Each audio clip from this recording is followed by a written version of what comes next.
On May 31, 1889, the entire town of Johnstown, Pennsylvania, ceased to exist in less than 10 minutes. Not by fire, not by disease, not by war, but by water. Over 2,000 people, men, women, and children, were swept away by a wall of water traveling at 35 miles per hour. It was the deadliest disaster in American history at that time. Yet within a generation, most Americans forgot it ever happened. This is the story of how one decision, made in a boardroom far away, unleashed a force of nature that erased an entire community from the map. Johnstown was a thriving industrial town in western Pennsylvania. By 1889, it was one of the wealthiest communities in America. The town sat in a narrow valley alongside the Conemaugh River, with a population of over 10,000 people.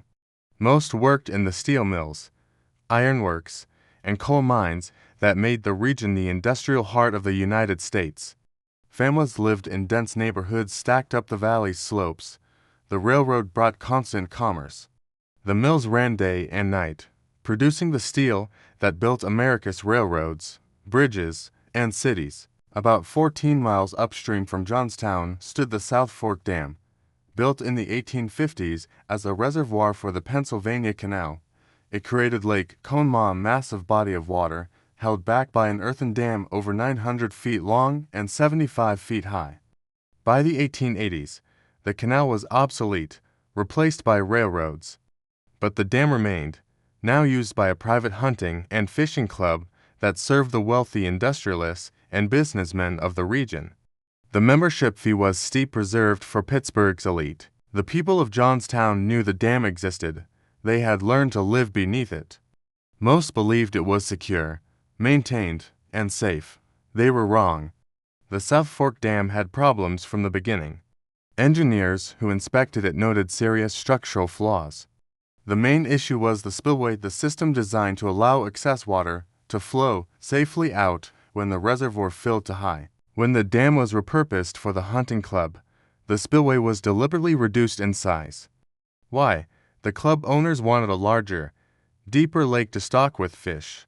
A bigger spillway would have allowed too much water to drain away, keeping the lake smaller than they desired. By 1879, the dam was owned and operated by the South Fork Fishing and Hunting Club. The club's president was a man named Robert Pitcairn, a powerful Pennsylvania Railroad executive. Under his management and that of club officials, the dam was maintained poorly. Repairs were made with inadequate materials. The spillway was never restored to its original size. Safety inspections grew increasingly routine and lax. In May 1889, an unusually heavy rainfall filled the reservoir to dangerous levels. Workers at the dam, including a man named John Park, noticed severe seepage and small breaks in the earthen structure. Water was leaking through the dam itself. On May 30th, the day before the disaster, Park reported the deteriorating condition to his superiors. He recommended opening the spillway gates fully to lower the water level and reduce pressure on the compromised structure. His warnings were ignored. The club officials believed the dam would hold. That night, the rain continued. On the morning of May 31, 1889, at approximately 7:30 a.m., workers at the South Fork Dam observed catastrophic failure. The earthen structure, weakened by months of poor maintenance and now subjected to unprecedented pressure from the swollen reservoir, began to give way. The spillway, inadequate and neglected, could not handle the volume of water pressing against the dam. Within minutes, the structure collapsed. The entire reservoir, approximately 20 billion gallons of water, was released from behind the dam. This water, containing millions of tons of sediment, debris, trees, and rocks, formed a massive wall that raced down the narrow Conemaugh River Valley at tremendous speed. The wave was between 35 and 60 feet high. It traveled at speeds exceeding 35 miles per hour.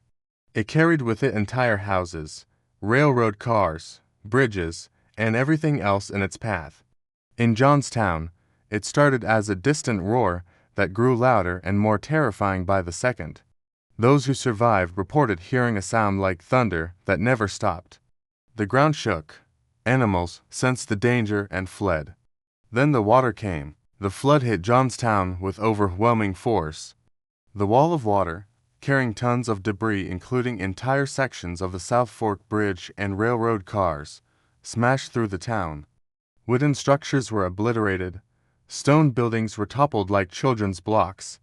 The flood tore through the dense neighborhoods where thousands of workers' families lived. Families were torn apart. Parents were separated from their children. Homes were ripped from their foundations.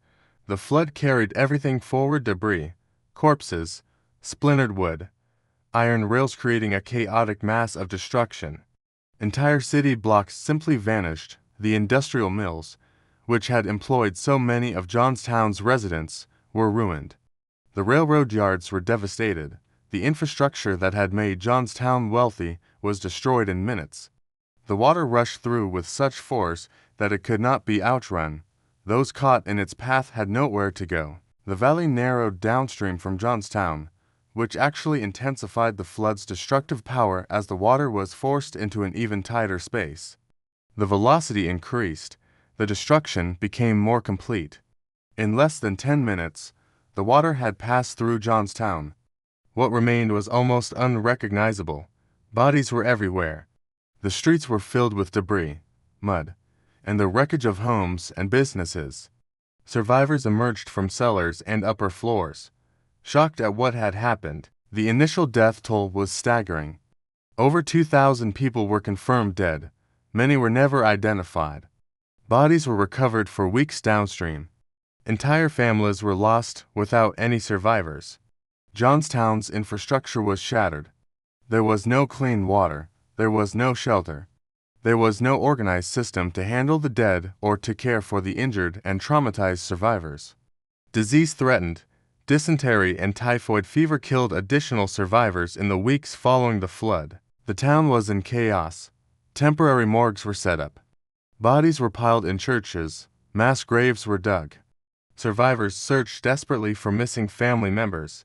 Though many would never be found, national attention focused on Johnstown. Relief efforts were organized. Donations came from across the country. Clara Barton, founder of the American Red Cross, came to Johnstown to coordinate relief efforts. Her organization provided direct aid and assistance. Without the Red Cross, the death toll from disease and suffering would have been far worse. But as the immediate crisis subsided, a harder question emerged: who was responsible? An investigation into the dam's failure revealed what engineers and maintenance workers had already known. The South Fork Dam was structurally unsound and inadequately maintained. The spillway had been intentionally reduced. Repairs were made with substandard materials. Water had been leaking through the structure for months before the collapse. Most damming workers had reported the deteriorating condition directly to club officials on May 30th, the day before the disaster. Their warnings were ignored. The evidence was clear: negligence, cost-cutting, and greed had killed 2,000 people. But surprisingly, no one was ever prosecuted. No criminal charges were filed. The club's wealthy members and officials, railroad executives, steel magnates, and businessmen with considerable political influence were protected by their wealth and connections. Legal claims against them were dismissed on a technicality. The club claimed that the disaster was an act of God, an unforeseeable natural catastrophe beyond human control. Courts agreed.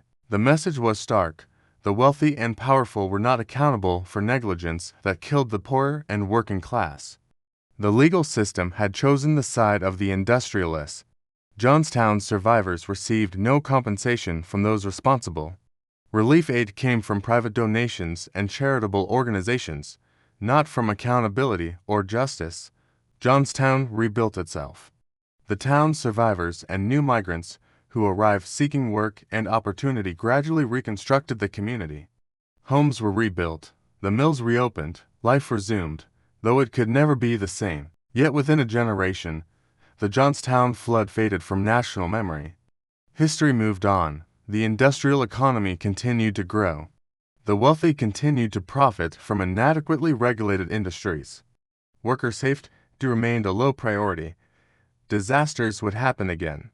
The Johnstown Flood killed more Americans than the Battle of Gettysburg, the Civil War's bloodiest battle. Yet while Gettysburg became a symbol of national tragedy and unity, the Johnstown Flood became a footnote. Why? Because the victims were working-class people, and the perpetrators were wealthy and powerful. Because the legal system protected the guilty. Because in America, rapid industrialization, some lives were simply valued more than others. The dam itself was eventually rebuilt, though much smaller. The South Fork Fishing and Hunting Club eventually dissolved. The site where the dam once stood is now a historical landmark and park, preserved for those willing to remember. Today, Johnstown is a quiet town in western Pennsylvania, showing signs of economic decline common to many post-industrial American communities. The mills are gone or repurposed. The population is a fraction of what it once was. But in local museums and historical societies, the story of May 31, 1889, is preserved. Memorial stones mark the graves of the victims. The survivors' testimonies are recorded. The Johnstown Flood stands as a watershed moment in American industrial history, not because it immediately changed policy, but because it exposed the brutal reality of the Gilded Age. Wealthy industrialists could cut corners on safety. They could ignore warnings from engineers. They could allow thousands to die through negligence, and they would face no consequences. The disaster did eventually influence thinking about infrastructure safety and regulation, though this change came slowly and was hard-fought. It contributed to growing awareness that industrial progress without regulation would continue to claim lives. The concept of the common good versus private profit would be debated for decades to come. But in 1889, the lesson was stark. In America's rapid industrialization, ordinary people, the workers, and their families were expendable. The system protected the wealthy. Justice was not blind, it was expensive. The Johnstown Flood remains one of the deadliest disasters in American history. Over 2,000 people died. Thousands more were injured or traumatized. An entire community was destroyed in minutes. Yet it is largely forgotten in national consciousness, overshadowed by more famous disasters and events. This is the tragedy of Johnstown, not just the water that came on May 31, 1889, but the erasure that followed, the forgetting. The Johnstown Flood reminds us that history is not always remembered by its significance, but by who tells it and who benefits from its forgetting. A disaster that killed thousands faded into obscurity because the victims were powerless and the guilty were powerful. Today, over 130 years later, the story of Johnstown deserves to be told and remembered, not as a distant historical curiosity, but as a lesson in accountability, infrastructure safety, and the value of all human lives. This is the forgotten city that flooding destroyed. Subscribe for more hidden history.